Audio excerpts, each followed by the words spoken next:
Point-of-care ultrasound helps us in many, many ways, and I want to tell you a story about how it helped us confirm a diagnosis. So we had a very complex child present to the emergency department with abdominal pain. And this was a child who had metabolic diseases that had caused many, many different sequelae. And so when he presented with abdominal pain, we were pretty concerned that something was going on in the abdomen.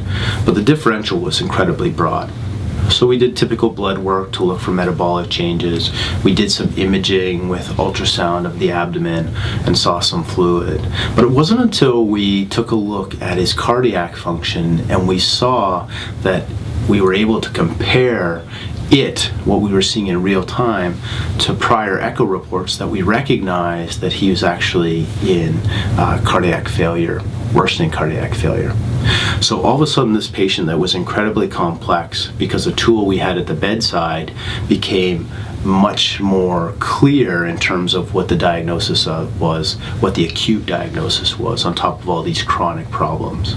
And this is a good example of how point-of-care ultrasound can help us narrow differential diagnosis, how it can help us tailor downstream care and be much more effective as emergency physicians. Because despite all the tools in our physical exam, until we really had the imaging, the bedside imaging, to compare, it was impossible for us to know what was going on with his heart accurately.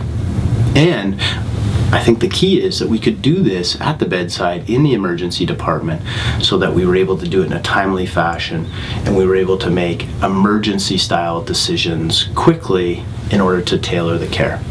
So point-of-care ultrasound, clearly important, and in these complex patients, probably becoming more and more important.